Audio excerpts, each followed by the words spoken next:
I'm going to disclose the facts as they are. I mean, whether they're dead or alive, I'm going to tell the same story because that's my job, is to get to the truth of the matter. My name is Greg Kading. I retired from the LAPD back in 2010. Following recent arrests in Tupac's death case after decades of silence, newly released files have brought two major names into focus, beginning with Snoop Dogg. A viral reaction captured the shock. Why isn't anyone talking about how Snoop Dogg could have prevented Tupac's death? These emerging files are devastating, knowing Tupac should still be here today. The decades-old Tupac files surfaced recently, containing Faizon Love's statement claiming Snoop had the power to prevent the tragedy. I always felt when Pac died, it was because Snoop could have stopped that whole thing. I mean, because like I said, Snoop was a Crip. Pac offended some Crips. Doing some game, some dumb. Really. It was a whole, set up a whole chain of events. You know, in LA don't get mad, they get even. So, you want a real Pac story?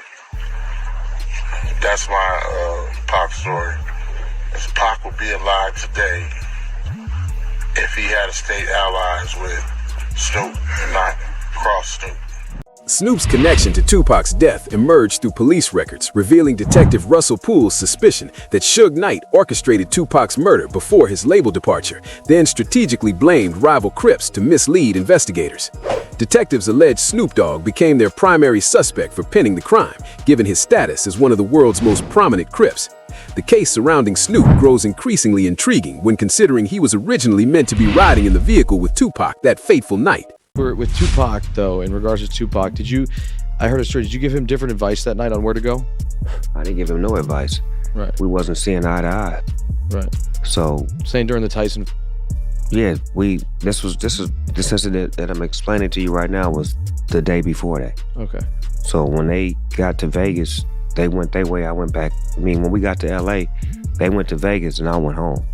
That's why I wasn't in the car with them. Snoop made it clear he was supposed to be in the BMW, but after last-minute changes, he didn't go, which was likely from him having an argument with Tupac a couple days earlier. The last time me and Tupac was on the same page, and I did an interview with Angie Martinez, and she asked me how did I feel about Puffy and Biggie, and I told her that I like their music and I want to do music with them.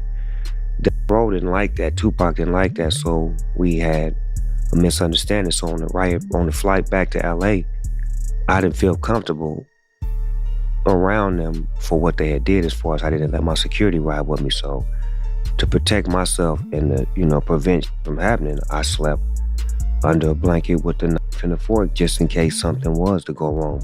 With everything unfolding within 72 hours following the Tupac incident, police found Snoop's account highly suspicious.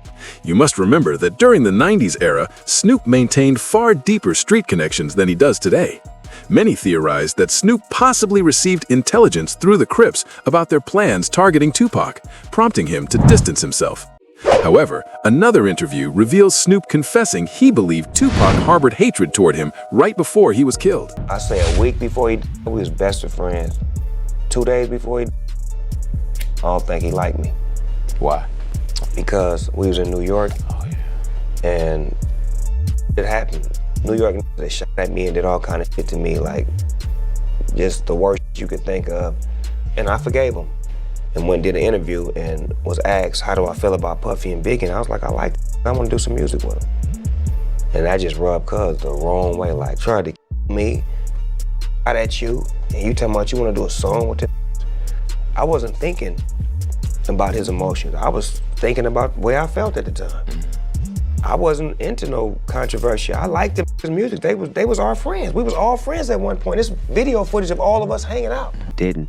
Although Diddy equally holds a significant role behind Tupac's murder, because within the Reckoning documentary, they revealed Diddy aspired to embody what Tupac represented, which prompted more people describing how desperately Diddy envied everything Tupac possessed. Tupac was a shining example of everything that Diddy wanted to be. And he was that naturally. He was charismatic, he was sought after, desired, he was very well liked and a naturally likable person. He was charming, he actually had intrinsic talent, he was a star. He was what Diddy tried to force his way into becoming. Diddy, through force, through manipulation, through fear-mongering, tried to become loved and adored and liked, but all he could manage is like a twisted clone of that he was able to garner through fear.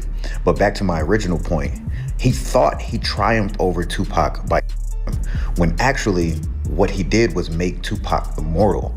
And by Diddy continuing to live and earn more wealth and, in his mind, earn more adoration, he thought he triumphed. He thought he won overall. File evidence documenting Diddy's obsession with eliminating Tupac begins with this report. 50 Cent confirms it's far from finished. Additional unreleased Diddy footage excluded from the Netflix documentary is arriving on YouTube, containing footage revealing how Diddy eventually formed a family with Tupac's former girlfriend. Diddy fathered a daughter named Chance Combs with Sarah Chapman in 2006, who notably dated Tupac during 1995. Detectives investigated Tupac's involvement with this woman and discovered something compelling. On November 18, 1995, Tupac was captured photographed alongside Sarah Chapman, and this apparently enraged Diddy. Diddy resented how much people admired him and appreciated him as an individual. Diddy even characterized Sarah as being his soulmate and his dream girl. He felt extremely jealous when Tupac became involved with her, and it's presumably what triggered his initial attempt at eliminating Tupac.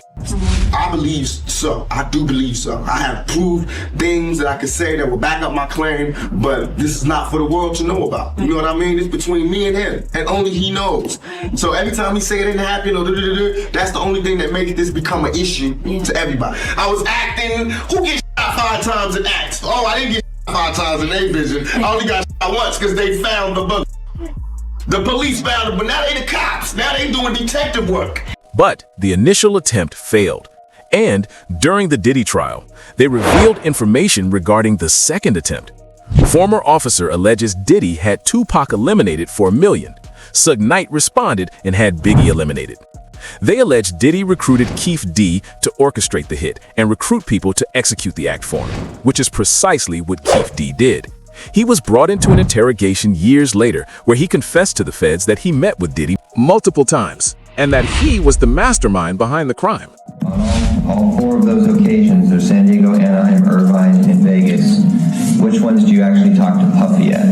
Every one. Every one of them. Which of those 4 is it when you talk to him about Tupac? It was really about both of them. Either one. It was Tupac and Suge. Yeah. With this information reaching the public, many people started questioning Diddy's history and what he was capable of. He was directly asked about it in an interview, which made the interview awkward. Now, it was this documentary that claimed, which we know wasn't true. Yeah, check this out. We don't talk about things that are nonsense. We don't even entertain nonsense, my brother. So we're not even going to go there, with all due respect, but I appreciate you as a journalist asking. Thank you. Because you listen, 7 years ago, I'd have been like, yo, did you hire somebody? But no, you do it like a journalist. Yeah, no, I mean, we wouldn't even get into nonsense like that. You know what I'm saying? It's nonsense. Which we never believed, by the way. Yeah, thank you. But during the Diddy trial, he was questioned about his involvement with the news coverage. Diddy faces questions about his alleged role in Tupac's death after being referenced 77 times in a new legal filing. But what's very interesting is that the person who wrote Tupac's biography claimed Tupac wasn't suited for the street life. He said that he couldn't defend himself or even use a firearm. Because he died because all these guys sold him this lifestyle idea, but he wasn't it. He couldn't fight. He had no athleticism. He didn't know how to shoot. He wasn't that guy, but he started to believe it. He method acted it. 100% method acted it. But with the public attention on the 30-year-old crime, it attracted the attention of the Vegas police because they made notes about the documentary and the evidence they had of Diddy paying $1 million for Tupac's death. Sources expect Diddy to be charged. This is what 50 Cent has always wanted. He's hated Diddy for years, and he exposed Diddy for it in the past at a concert when he said he didn't like Diddy because he killed Tupac. I hate when they leave me to talk because I always say the wrong thing. Last time they left me, I said something about Puffy. You saw that? Thing? Yeah! I gotta stop doing that kind of shit. I've been talking to a therapist trying to help me with the same. I said crazy shit in my mind for no reason. Oh wait, maybe I said that to my boyfriend because he got Tupac killed. Although further evidence on what happened the day Tupac was targeted was shared in the files. As it reads, on September 7th, 1996, Tupac was in Vegas with Suge Knight for a Mike Tyson fight. Once it finished, they got into an altercation with a Crip member named Baby Lane. Suge Knight and their entourage went to the Mike Tyson at the MGM Grand. Keefe D and his nephew, Orlando Lane Anderson, and two of their friends were also there. Keefe D told LAPD Detective Greg Kading more than a decade ago, in a proffer that couldn't be used against him, the shooting was retaliation after Tupac jumped Orlando and beat him up at the casino. Surveillance cameras recorded the fight. Tupac was angry that Lane had stolen his necklace years prior in Compton. Tupac, Suge Knight, and the entourage left the casino quickly. The initial brawl was broken up by security, and Tupac went back to his hotel to change his clothes for the night. Once 11 p.m. rolled around, Suge and Tupac got into the BMW to head to a club for the night. The only issue was, once they stopped at an intersection, Keefe D and 3 other men pulled up in an SUV and committed the shooting. Knew about Tupac's concert at the Club 662. Members, including Orlando and Keefe D, jumped in their white Cadillac and started cruising the strip looking for the offender. Before long, they finally spotted Tupac's caravan. At the intersection of East Flamingo Boulevard and Koval Lane, the white Cadillac pulled alongside the black BMW with Suge on the driver and Tupac on the passenger seats. The back window of the Cadillac rolled twice in the chest, once in the arm, once in the thigh. But with the incident being a mystery for a long time, the police investigated a public interview that Keefe D did as he detailed the moments they killed Tupac for everyone to see. And Bubble Up was the driver, and Baby Lane and Freaky were in the back seat. We was just all in the car together. Just say that. This was the white Cadillac. Yeah. So you guys are driving around, and then you hear these girls say, "Tupac, Tupac." Got to the light. He was gonna go drink, and he happened to be hanging out the window. He was hanging out the window like he was in a parade. Tupac. Yeah, he was. So what happens next? You said that as you're driving up towards the BMW, with Suge driving and Tupac in the passenger seat. He tried to claim it was out of self-defense by saying Tupac was reaching for a firearm, but no reports ever confirmed that Tupac had a firearm on him, likely meaning Keefe D thought he wouldn't be charged for the crime because he claimed it was self-defense. You said that as you're driving up towards the BMW, with Suge driving and Tupac in the passenger seat, and you said that Tupac pulled out a... It looked like he was reaching, yeah. Yeah, it did. Okay. Yeah. Did you actually? No, once he got the reaching, I got the ducking. So someone from your car started at Tupac and Suge. But with the release of this interview, we also saw another interrogation from the night of the crime, which shows the police had Keefe D as a person of interest. They arrested him and brought him in for questioning on the crime, but let him go. You say Suge looks over, he sees you. He looks right at you. When he looks over at you, and then Tupac's busy getting. Evidently, the story is Tupac's trying to either get out of the back seat or something. Yeah. What do you see happening inside of their car? I seen him going Suge head. I thought he. So Orlando Jonathan's car across Dre. He leaned over on the window, rolled down the window. Today, Keefe D seems to have regret for what him and his crew did back in the day, but it doesn't matter now. Yeah, I hate it happened, dog. I really do, man. Cause it fucked up a lot of people's lives, dude. Hate it happen. Promise to God. I feel that was wrong, man. It was just wrong, purely wrong. You know what I'm saying? I wish it had never happened. You know what I'm saying? That's my opinion on it. It never happened, dude. However, things start getting really weird when you realize there's files that suggest Tupac could have survived the incident and remained alive. The first thing you have to remember is that Tupac didn't die at the scene. It was days later, after being in the hospital where he supposedly died. But when you realize that Tupac had people behind the scenes helping him, it makes you question things. As an interview from an officer revealed that Tupac was initially an industry plant. Higher-up people wanted Tupac to calm down the beef between the red and blue street gangs, but it clearly didn't work. Well, it turns out when I talked to Tupac's longtime mentor, political mentor, former Black Panther Chokwe Lumumba, who was his first business manager, he's told me, I basically asked, well, was Tupac only pretending to be in order to appeal to gangs and politicize them? And he said yes.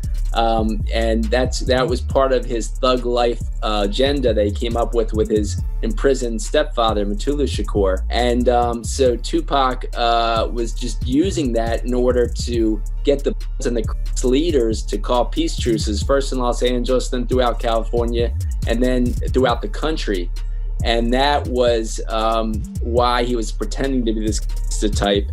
And really, he was just an intellectual prodigy. Tupac was targeted in the crime, but is it possible, after he was recovering in the hospital, that the people who were behind making him an industry plant decided to pull the entire operation because it got too serious?